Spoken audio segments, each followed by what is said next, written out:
반갑습니다. 오늘은 뉴질랜드 노동시장을 얘기하겠습니다. 이 앞서서 아일랜드 노동시장 얘기를 했죠. 아일랜드는 소위 한국식은 노사정위원회 격인 이 사회연대 협약이 있어서 사회연대 협약이 이 경제 안정에 기여를 해서 아일랜드는 어마어마한 경제 발전을 했다, 그런 얘기를 했습니다. 뉴질랜드는 아주 특이한 나라입니다. 뉴질랜드는 1840년대 영국 사람들이 신이 내린 천국을 세우겠다 하고 뉴질랜드로 건너가서 세운 나라입니다. 1800년대 전반기에는 이 영국이 죄수를 가둘 감옥이 없어서 호주에다가 감옥을 만들어서 영국 죄인들을 보냈죠. 그리고 호주는 죄인들이 세운 나라고, 그 다음에 뉴질랜드는 영국 신사들이 신이 내린 천국을 세우겠다 해서 세운 나라입니다. 호주에 가보니까 정말 재밌어요. 호주 사람들을 만나면 서로 조상들 얘기를 합니다. 자네 조상은 어떻게 해서 호주에 왔나? 그러면 나머지 담 넘어서 도둑질하다 왔다. 또 누구 싸우다 왔다. 모두가 다 죄수기 때문에 거침없이 조상들 얘기를 한다고 그래요. 뉴질랜드는 다릅니다. 뉴질랜드는 그래서 1840년대 영국 사람들이 갔는데, 이 신이 내린 천국이니까 노동자를 가장 우대하는 나라로 만들 계획을 세웠습니다. 그래서 1894년에 소위 산업평화와 중재에 관한 법을 도입했습니다. 그런데 영국 사람들이 가서 여러 가지로 이제 일을 하는데, 이 부두에서 짐을 내리는 근로자들이 파업을 자주 해요. 그래서 파업을 하지 않도록 당근을 주려고 한 것이 바로 산업평화와 중재에 관한 법입니다. 그런데 1894년에 같은 해에 세계 역사상 처음으로 최저임금제가 도입이 됐습니다. 최저임금제라고 하는 것은 이 비숙련, 아무런 그 숙련도가 없는 근로자의 노동시장에서 결정되는 임금이 너무 낮기 때문에 조금 더 높여주려고 하는 제도입니다. 최저임금 제도는 복지정책이 아닙니다. 최저임금 제도는 기업가의 포켓을 털어서 임금을 더 주게 하는 제도로서 대표적인 노동시장 규제입니다. 어떻든 간에 1894년에 최저임금 제도가 도입이 되었습니다. 이 제도는 1902년에 영국으로 거쳐서 세계를 빙빙 돌다가 1988년에 1월부터 한국도 도입하게 됐죠. 지금 현재 최저임금제가 도입되지 않은 나라는 이 싱가포르로 알고 있습니다. 자, 어쨌든 간에 1894년에 산업평화와 중재에 관한 법이 딱 도입이 됐는데, 이것은 아까 말씀드린 대로 소위 노동자를 우대하기 위한 법입니다. 그런데 노동자들은 이 법을 등에 업고 엉뚱한 방향으로 가게 된 거예요.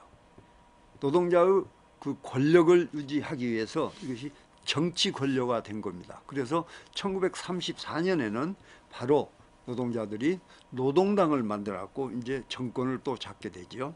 그래서 OECD의 한 책은 1980년대 중반은 뉴질랜드가 세계에서 가장 노동시장이 경직되고 규제가 심한 나라였다, 그렇게 쓰고 있습니다. 그러니까 1980년대만 해도 뉴질랜드는 가망이 없는 나라였습니다.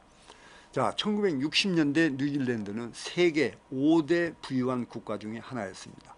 그런데 1970년대에 와가지고 1차, 2차 유가 파동을 겪으면서 영국 경제에 의지해왔던 뉴질랜드가 경제가 이제 흔들리기 시작합니다. 그리고 유가 파동, 1차, 2차 유가 파동 결과 뉴질랜드 경제도 이제 힘을 못 쓰게 되고, 그러자 이제 노조가 이제 파워를 발휘해서 소위 노동자를 위한 나라를 만들겠다, 이런 식으로 가다 보니까 결국 규제만 심하게 된 거죠. 자, 1984년에 롱이 총리가 정권을 잡습니다. 롱이 총리는 자, 1979년에 마가렛 대처가 영국에서 구조개혁을 추진해서 성공하는 걸 보고 나도 구조개혁을 추진해야겠다, 구조개혁을 추진하기 시작합니다. 1984년에. 근데 뉴질랜드는 아주 운이 좋았던 게 롱이 수상 친구 4명이 계속해서 이어서 정권을 잡습니다. 그래서 1998년까지 구조개혁이 아무런 문제 없이 추진이 됩니다. 네. 그런데 뭐가 문제였냐면 구조개혁은 성공을 했는데 노동개혁만은 한 발짝도 앞으로 나가지 못했습니다. 그 이유는 노조가 그렇게 막강한 파워를 가지고 있었기 때문입니다. 1987년에 구조개혁을 시작했는데 노동개혁은 한치도 나가지 못하고 있다가 1991년에 아주 우여곡절 끝에 1991년에 소위 중앙 고용계약법이라는 걸 하나 도입을 합니다. 이 법 하나 도입으로 뉴질랜드 노동시장은 하루아침에 유연하게 됩니다. 네. 자, 이 법의 특징은 뭐냐면 그 이전에 산업평화와 중재에 관한 법은 1894년에 도입돼 가지고 100년 동안이나 뉴질랜드를 지배해왔던 법입니다. 이 법으로 인해서 노동자 천국이 됐던 거고 노동당이 정권까지 잡고 이를테면 했던 그런 이 나라였습니다. 그런데 이 고용계약법 도입으로 인해서 뭐가 바뀌어버렸냐면 소위 중앙집권적 노사관계가 분권적 노사관계로 혁명적으로 바뀌어버린 겁니다. 다시 말하면 노사관계 모든 이슈가 중앙에서 결정을 한 겁니다. 예. 일반 저 밑에 기업이나 뭐 그런 것 일체 아랑곳 할 것 없이 중앙에서 결정합니다. 예를 들면 금년에 임금을 20% 올려라 하면 모든 기업이 따라 하게 됩니다. 이것을 중앙집권적 노사관계라고 하죠. 그것이 분권적, 다시 말하면 기업 단위로 노사 문제를 결정할 수 있도록 바뀌어버린 겁니다. 얼마나 이건 그래서 혁명적인 이를테면 그 변화라고 그렇게 얘기를 합니다. 자, 그래서 고용주의 목소리가 높아지고 개별 근로자의 목소리가 높아지고 모든 것이 기업 단위로 결정이 되니까 이제 노사 관계가 아주 부드럽게 이제 정리가 되어가는 거죠. 그래서 1980년대 중반만 해도 OECD 국가 가운데서 가장 노동시장 규제가 심했던 뉴질랜드는 지금 현재 어떻게 되냐면 노동시장 규제가 약하기로 미국, 영국 다음으로 3번째 정도가 됩니다. 네. 왜 이렇게 되냐면 그중 하나 예를 들어보면 이 중앙집권적 노사관계가 분권적 노사관계로 바뀜으로 해서 이 노동시장이 유연하게 됐는데 한예로 노조 조정률이 얼마만큼 약화됐냐면 1988년부터 95년간 불과 7년 동안에 노조 조정률이 23%포인트나 감소해버린 겁니다. 7년 동안에 노조 조정률이 23%포인트나 감소한 나라는 세계 어디에도 없습니다. 그러니까 하루아침에 노조 파워가 무료가 됐다, 그렇게 보면 됩니다. 그러니까 노동시장이 유연하게 된 거죠. 그래서 뉴질랜드는 노동시장 유연성이 성장의 역할을 아주 충실히 했습니다. 그래서 실제로 성장률이나 실업률이나 아주 좋습니다. 성장률이 높았고 실업률이 한때는 3.7%까지 됐습니다.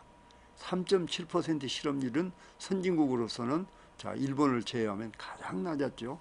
이렇게 뉴질랜드가 대단한 나라로 바뀌게 된 겁니다. 자, 뉴질랜드는 고용계약법, 법 하나 도입만으로 이렇게 바뀌게 된 겁니다. 한국은 어떻습니까? 네, 법 하나 바꿀래야 바꿀 수가 없죠. 아주 심각한 상황입니다. 지금 노사정위원회가 정권을 지금 잡고 있는데 노사정위원회가 지금 모이지도 않고 흩어져 있는 상태에서 어떻게 해서 지금 합의를 끌어낼 수 있겠습니까? 아득합니다. 네, 이 얘기는 물론 다음에 하겠습니다. 자, 표를 보고 한번 제가 설명을 하죠. 자, 이 표는 고용보호순입니다. 고용보호는 해고를 시키기 어렵게 하는 제도라고 그랬죠. 밑에서부터 두 번째인 뉴질랜드를 보면 2003년의 경우에 종합점수가 고용보호가 약하기로 OECD 국가 가운데서 5등입니다. 오른쪽에 정규직을 보면 7위. 네, 뭐 아주 양호한 겁니다. 그 다음 표를 보면 노동시장 규제 관련 표입니다. 뉴질랜드는 21위. 자, 2000년에 매년 개선되다가 2005년의 경우에 5위, 그 다음에 2006년에 9위, 그 다음에 2012년에 8위. 그러니까 이것은 실제로 날아가지 않는 나라를 제외하고 보면 아마 한 5위 정도가 됩니다. 그래서 이 표를 가지고 얘기를 했습니다만 한마디로 노동시장 유연성을 가지고 얘기할 때 노동시장 유연성이 가장 높은 나라는 미국, 영국, 그 다음에 뉴질랜드, 그 다음에 캐나다 정도고 그 다음에 아일랜드, 적어도 5나라. 그리고 지금까지 그 얘기는 그렇게 험한 나라들이 어떻게 노동시장이 이렇게 유연해졌느냐, 그래서 경제가 살아나고 일자리가 살아나고 하느냐, 바로 그런 얘기였습니다. 그래서 오늘 뉴질랜드 경우에는 법 하나 도입해서 노동시장이 유연하게 된 나라.